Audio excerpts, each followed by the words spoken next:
47 cadets stood in the rain, but only one of them was shivering. Dara Okonkwo wiped the water from her eyes and tried to focus on the massive dome ahead. The structure rose from the ocean moon's surface like a metal mountain, its walls thick enough to contain anything. And right now, it contained something that had killed 11 handlers in 3 years. She was the only human in her class, the only human in the entire academy, actually. Earth had joined the Galactic Union just 8 years ago, and her species was still considered primitive by most standards. The Vorathi cadets towered over her at 9 feet tall. The Pelori moved with grace that made dancers look clumsy. The crystalline beings sparkled with inner light that spoke of million-year-old civilizations. And here she was, 5'6", brown skin, regular bones that broke easily. Commander Yusef, a four-armed Kelani with gray scales and tired eyes, stood before them all. His voice carried across the landing pad without effort. This year's bonding trial will test you beyond anything you have faced. The creature you will meet is a wraith stalker. Its name is Kesoth. A murmur ran through the cadets. Dara had read about wraith stalkers, predators from a death world that made Earth look like a vacation spot, 3 meters tall, 6 eyes, scales harder than ship armor.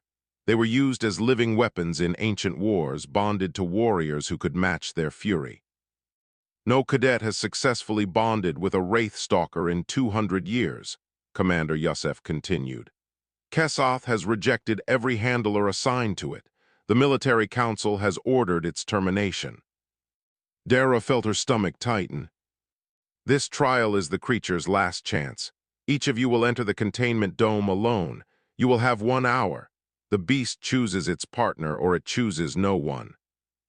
A Vorathi cadet named Grull laughed loud enough for everyone to hear. Perhaps the human should go first. Give the beast an easy meal to start with. Several others laughed. Dara kept her face still. She had learned long ago that reactions only fed bullies. After the briefing, the cadets were led to the observation deck above the dome. Dara pressed her hand against the glass and looked down. Kesoth paced below. The creature was everything the files had described and somehow more. Its body moved like liquid shadow, muscles shifting beneath scales that absorbed light. 6 amber eyes scanned the dome constantly, always watching, always calculating.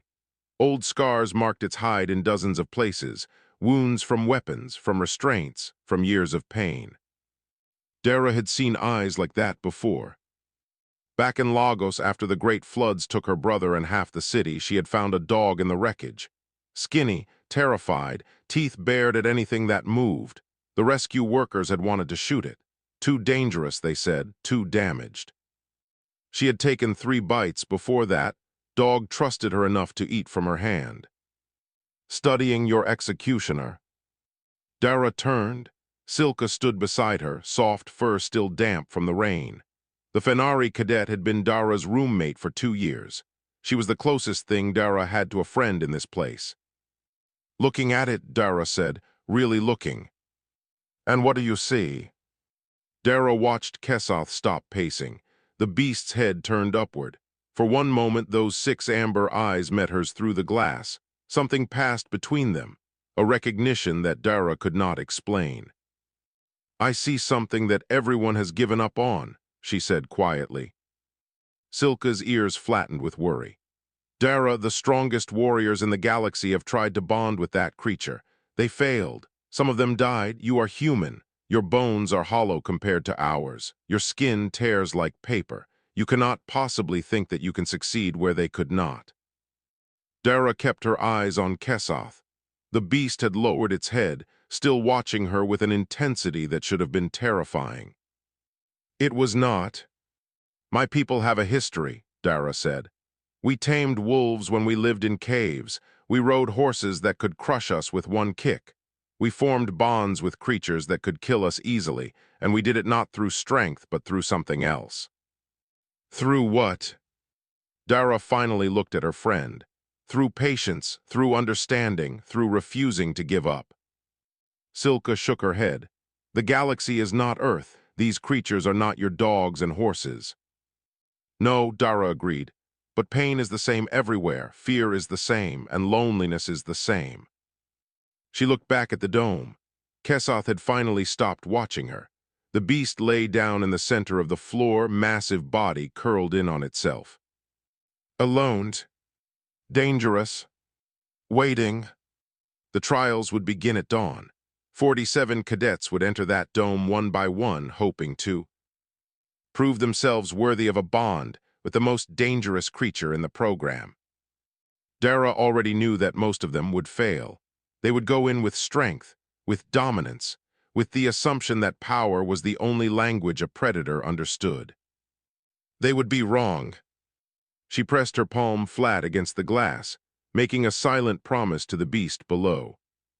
I see you, she thought, and I am not afraid. In the dome, Kesoth's eyes opened, just for a moment, just long enough to look up at the small human watching from above. Then the beast closed its eyes again and slept.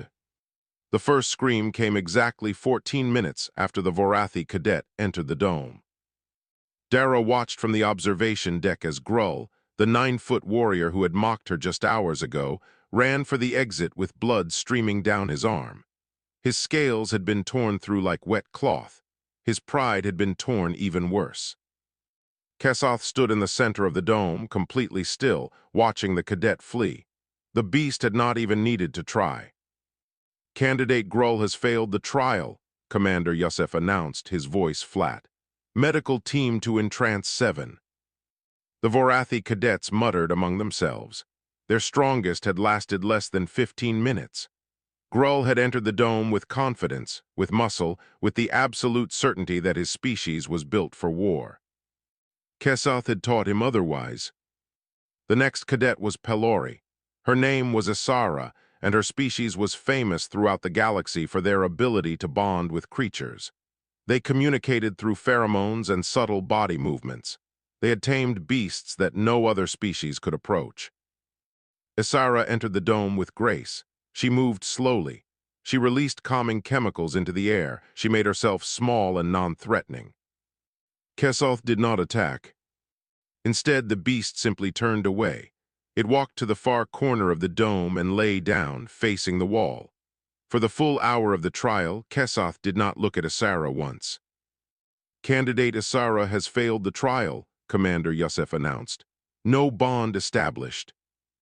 Dara noticed something interesting. When Grull had entered, Kesoth had responded with immediate violence. When Asara entered, the beast had responded with complete indifference. 2 different failures, 2 different messages. The trials continued through the day. A crystalline cadet from the Silicon world approached Kesoth with mathematical precision, calculating optimal angles and distances. The beast shattered 2 of its crystal limbs before it could retreat. An Aquan cadet tried to establish dominance through sound frequencies. Its species used sonar to control lesser creatures on their ocean world. Kesoth roared so loud that the Aquan's sensory organs burst. A Chitrani, an insectoid being with a hive mind, entered the dome and offered flesh from its own body, a sign of submission and respect in their culture. Kesoth ate the offering and then chased the Chitrani around the dome for 30 minutes before the cadet managed to escape. By the end of the first day, 11 cadets had tried. All 11 had failed. That night, Dara sat in the observation deck while everyone else slept. She had her notes spread out before her, and she was looking for patterns. Kesoth attacked the strong ones, the ones who entered with confidence and power. The beast seemed to see them as threats, and it responded with violence. But Kesoth ignored the gentle ones, the ones who tried to soothe or submit. The beast seemed to find them boring or perhaps false. And Kesoth played with the clever ones, the ones who tried tricks and strategies. The beast seemed to enjoy showing them that they were not as smart as they thought. Dara tapped her pen against the table. What was Kesoth looking for?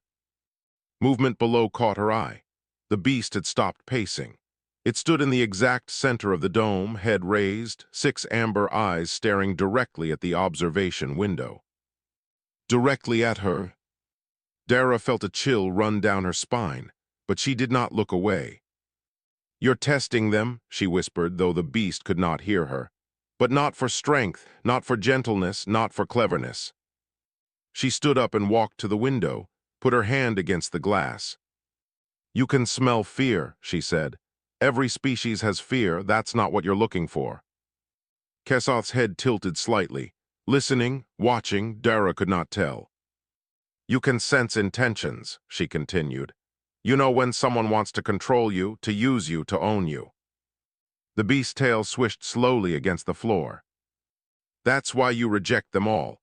They come in wanting something from you, even the gentle ones, even the submissive ones. They want the bond, they want the power, they want to prove themselves." Dara pressed both hands against the glass. "But what do you want?" For a long moment, nothing happened. Then Kessoth did something that made Dara's heart stop. The beast lay down, curled its massive body into a ball, and closed its eyes.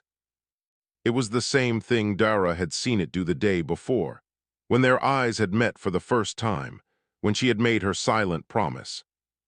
The beast was not sleeping. Dara understood that now. It was waiting. Waiting for someone who would not come into that dome wanting something. Waiting for someone who would come in offering something instead. Dara smiled in the darkness. "I understand," she said quietly. "And I promise you when my turn comes I will not want anything from you. I will not try to own you. I will not try to tame you." She gathered her notes and headed for bed. "I will just sit with you," she said, "and that will be enough." Behind her in the dome below, Kessoth's eyes opened. The beast watched the small human walk away. And for the first time in 3 years, the monster did not feel alone. 2 more days passed, 23 more cadets failed. Some ran out bleeding, some walked out confused. One had to be carried out on a stretcher after Kessoth threw him against the dome wall hard enough to crack 3 ribs. The pattern held true. Kessoth attacked the aggressive ones, ignored the gentle ones, played with the clever ones. None of them passed. Dara spent every free moment watching. She learned the beast's moods by studying its movements. When Kessoth's tail swished slowly, it was calm. When the scales along its spine rose slightly, it was annoyed. When it began to pace in tight circles, it was about to attack. She noticed that Kessoth ate only when no one was watching. The food was delivered through a hatch in the floor, and the beast would wait until the observation deck was empty before approaching it. Pride, Dara realized. Even after everything, it still has pride. On the 3rd night, she made her decision. The security systems at the academy were designed to keep threats out, not to keep curious cadets in. Dara had learned their patterns over 2 years of sleepless nights and lonely walks.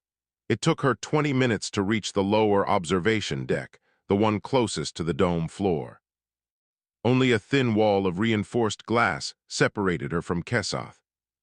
The beast was awake. Of course it was. Wraith stalkers did not truly sleep. They entered a half-rest state always. Aware, always ready. Dara sat down on the cold floor. She pressed her back against the glass. "My brother's name was Tund," she said quietly.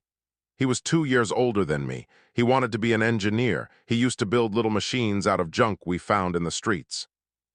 Kessoth's head turned. One of its 6 eyes focused on her. "The floods came when I was 12. Lagos had been sinking for years. Everyone knew it. But nobody wanted to leave. That was home, you know. That was everything we knew." She heard movement behind her, the soft click of claws on the dome floor, but she did not turn around. The water rose so fast. Tund pushed me onto a piece of roof that was floating past. He said he would be right behind me. He said to hold on tight. Her voice cracked slightly. She let it. "He never made it onto that roof. The current took him. I floated for 6 hours before someone pulled me out." The clicking stopped. Kessoth was directly behind her now. She could feel the heat of its body through the glass. "After they rescued me, I could not speak for a month. I would not eat. I would not sleep. The aid workers did not know what to do with me." She closed her eyes. "Then I found Bingo, a dog hiding in the wreckage. He was so scared, so angry. He bit everyone who came near him. They wanted to put him down, said he was too dangerous. A low rumble came from behind the glass. Not a growl, something softer. I sat with him for 3 days, did not try to touch him, did not try to feed him, just sat there talking to him, telling him stories. Same thing I am doing now. She smiled slightly. On the 4th day, he came and lay down next to me. On the 5th day, he ate from my hand. On the 6th day, he followed me everywhere I went. She finally turned around. Kesoth was lying on the floor, its massive body pressed against the glass. 6 amber eyes watched her with an intensity that should have been terrifying. It was not. You have been hurt, Dara said softly. I can see the scars, not just the ones on your body, the ones inside. They broke something in you, taught you that everyone is an enemy. That trust leads to pain. Kesoth's head lowered until its snout touched the glass, where her hand rested on the other side. I know that feeling. I know what it is to be so hurt that you would rather fight the whole world than let anyone close again. She leaned forward until her forehead touched the glass. But here is the thing about humans, Kesoth. We are not strong. We are not fast. We cannot fight like a Vorathi or sense things like a Pelori or think like a crystalline. All we have is stubbornness. We see something broken and we cannot walk away. We have to try to fix it, even when it bites us, even when it hurts. The rumble came again, deeper this time, almost like a purr. My turn comes tomorrow, Dara said. And I am not going to try to bond with you. I am not going to try to tame you. I am just going to sit with you the same way I sat with Bingo, and if you want to kill me, you can. I will not run. She stood up slowly. But I do not think you will, because I think you are tired of being alone. I think you have been waiting for someone who is not afraid. Not because they are strong, but because they understand. She pressed her palm against the glass one last time. See you tomorrow, Kesoth. She walked away without looking back. Behind the glass, Kesoth watched her go. The beast's eyes did not close until long after her footsteps had faded into silence. For the first time in 3 years, the monster did not pace through the night. It just waited. Dara stood before the dome entrance and listened to the silence behind her. No one was cheering. No one was mocking. The 29 cadets who had already failed simply watched with a mix of pity and disbelief. The human was about to walk into a death chamber wearing no armor and carrying no weapons. Candidate Okonkwo, Commander Yusef said, his voice carefully neutral. You understand the rules. Yes, Commander. You have 1 hour. If the beast attacks, the extraction team will attempt to retrieve you, but I cannot guarantee your safety. I understand. Yusef studied her for a long moment. His 4 arms were crossed, and something in his old eyes looked almost sad. Why no armor? He asked. Why no weapons? Dara looked at the door. Because I am not going in there to fight. The door slid open. The smell hit her first, the thick musk of a predator, old blood, and something wilder underneath. The dome stretched out before her, empty except for the massive shape waiting in its center. Kesoth stood at full height, 3 meters of death and muscle and ancient fury. 6 amber eyes locked onto her the moment she stepped inside. The door closed behind her with a final click. Dara walked forward, not fast. Not slow, just walking the way she would walk anywhere else. Kesoth's lips pulled back, revealing teeth as long as her forearm. A low growl filled the dome, so deep she felt it in her bones. She stopped 10 meters away, close enough to see the old scars on the beast's hide, close enough to smell its breath, close enough to die in a single heartbeat. Then she sat down on the floor, crossed her legs, closed her eyes. The growl stopped. Dara heard claws clicking on the floor. Kesoth was circling her. She could feel the air move as the massive body passed behind her. She did not move. The clicking stopped directly behind her. Hot breath washed over the back of her neck. She could feel the beast's presence like a weight, pressing down on her, testing her. She did not move. Kesoth roared. The sound was so loud that Dara's eardrums screamed in protest. The force of it pushed against her like a physical thing. She felt her heart slam against her ribs, every instinct she had begging her to run. She did not move. The roar faded, silence returned. Dara opened her eyes. Kesoth stood directly in front of her now.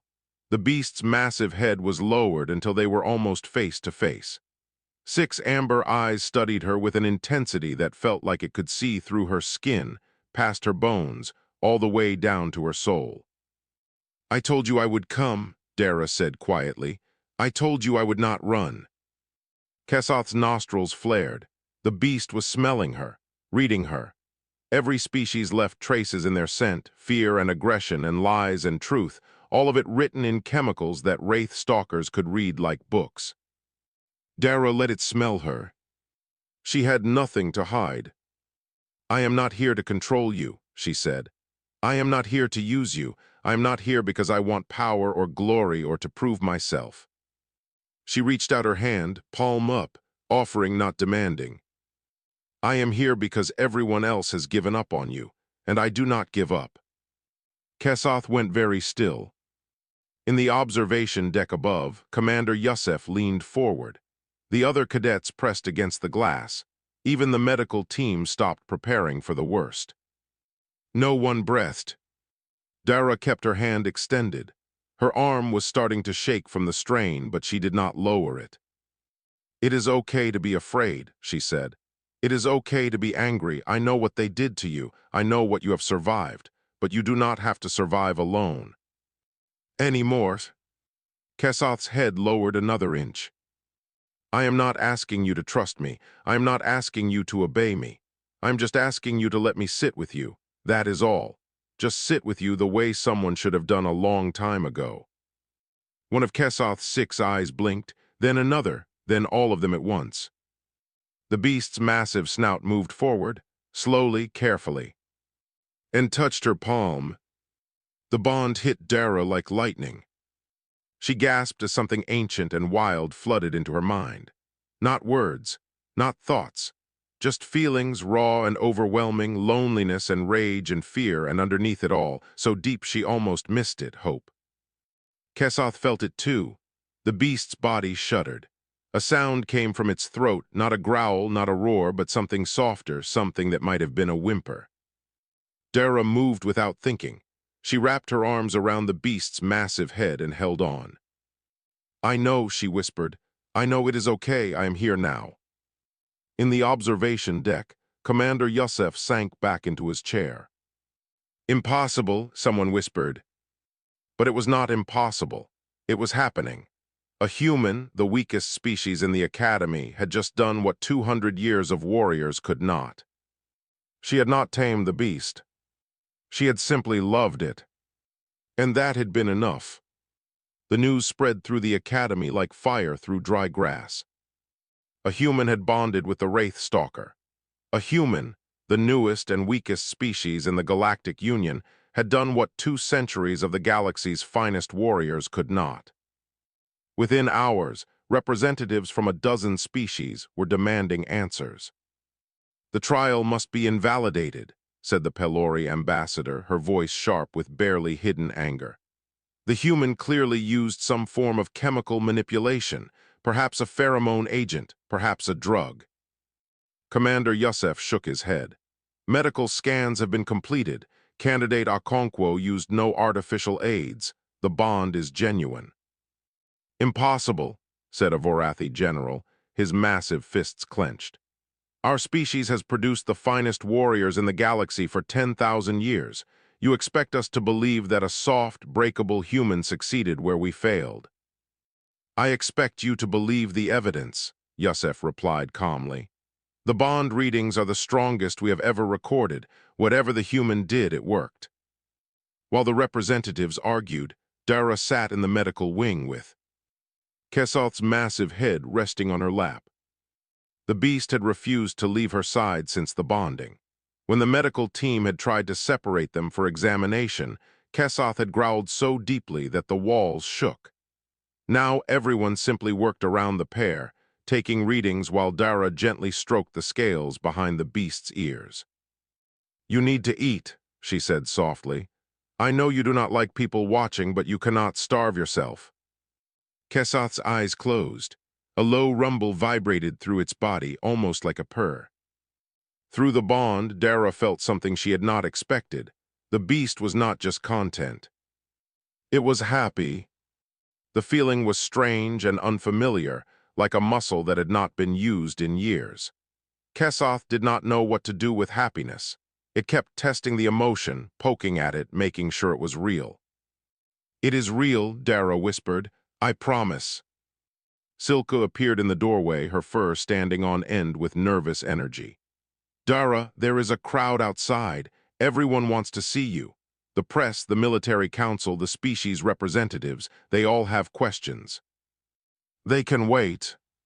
The commander says you need to give a statement. Dara looked down at Kesoth. Through the bond, she felt the beast's anxiety spike at the thought of crowds, of noise, of all those eyes watching. Tell them I will speak when Kesoth is ready, not before. Silka hesitated. They will not like that. Then they can complain to my partner. Kesoth's eyes opened. 6 amber orbs focused on Silka with an intensity that made the Fenari step backward involuntarily. I will tell them, Silka said quickly and disappeared. The days that followed were difficult. Everyone wanted to study the bond. Scientists wanted to scan it. Military strategists wanted to weaponize it. Politicians wanted to use it for propaganda. Dara said no to all of them. Instead, she focused on Kesoth. Through their connection, she could feel the beast's memories, broken and painful, surfacing like old wounds that had never healed. She learned that Kesoth had been captured young, barely more than a cub. The handlers had used pain to train it, shock collars and starvation and isolation.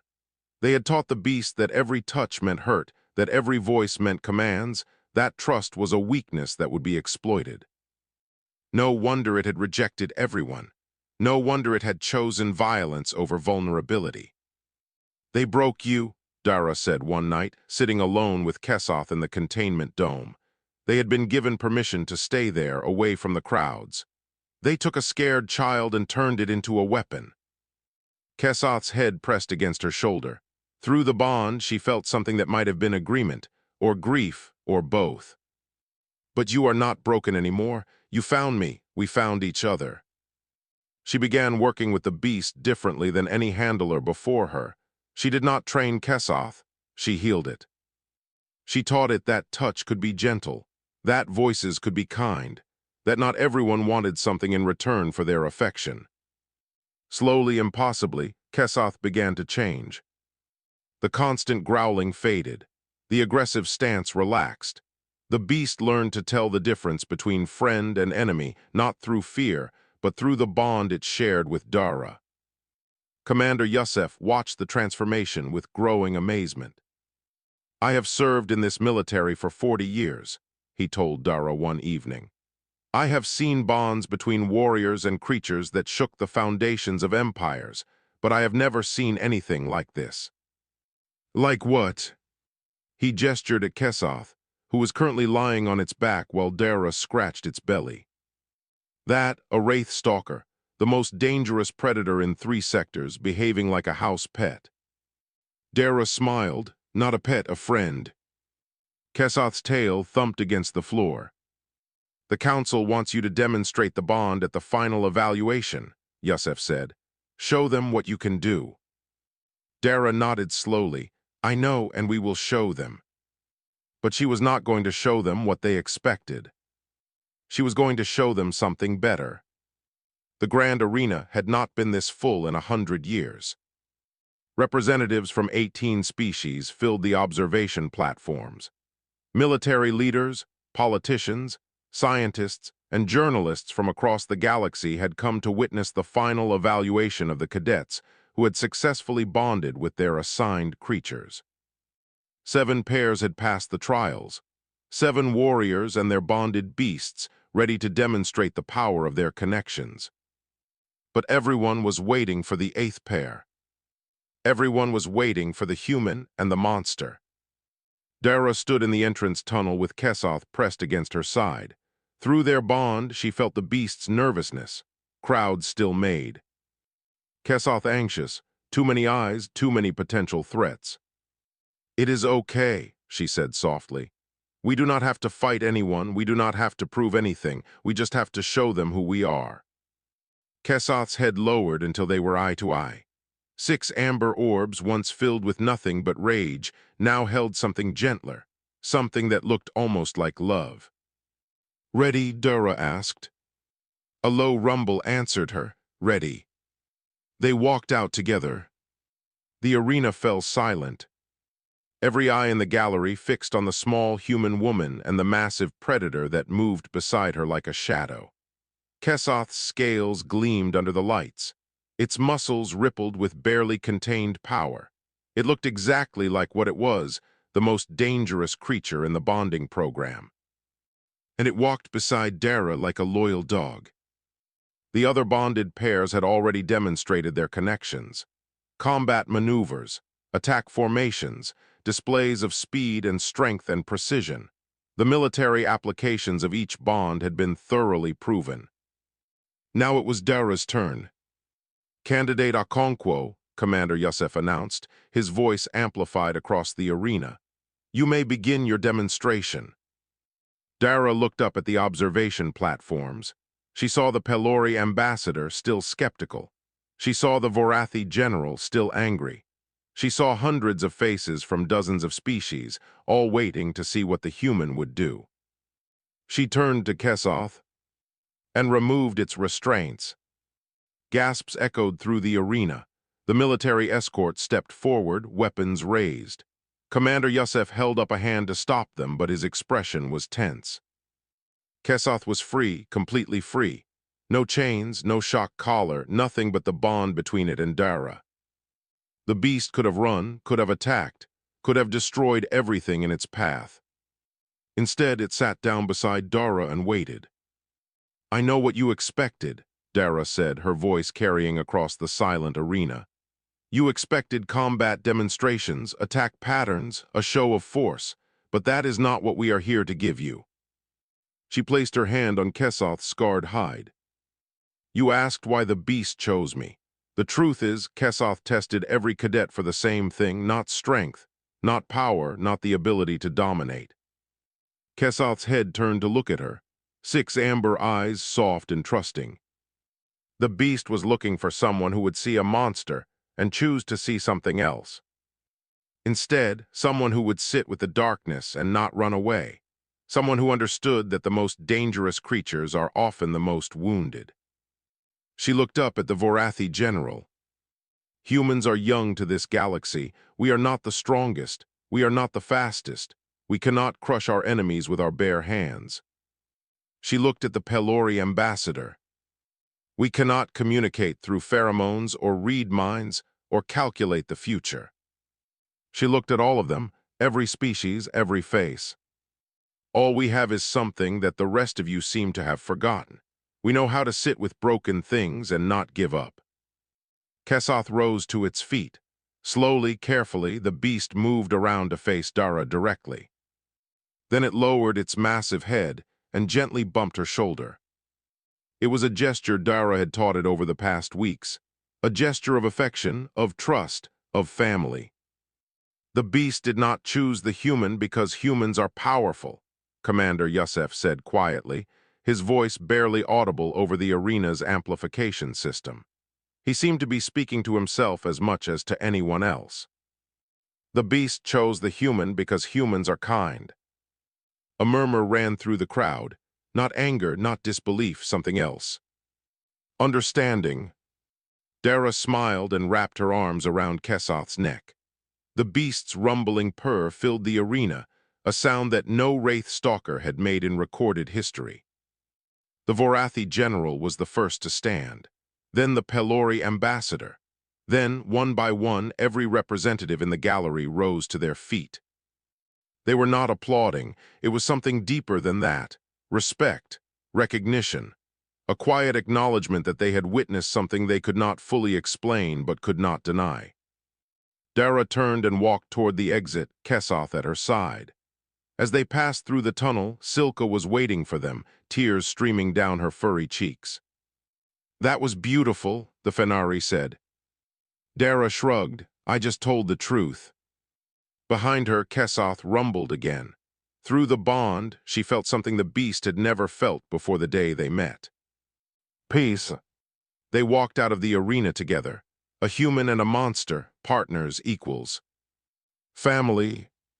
And somewhere in the galaxy, on 1,000 different worlds, people began to look at humans a little differently. Not as the weakest species in the Union, but as the ones who never gave up.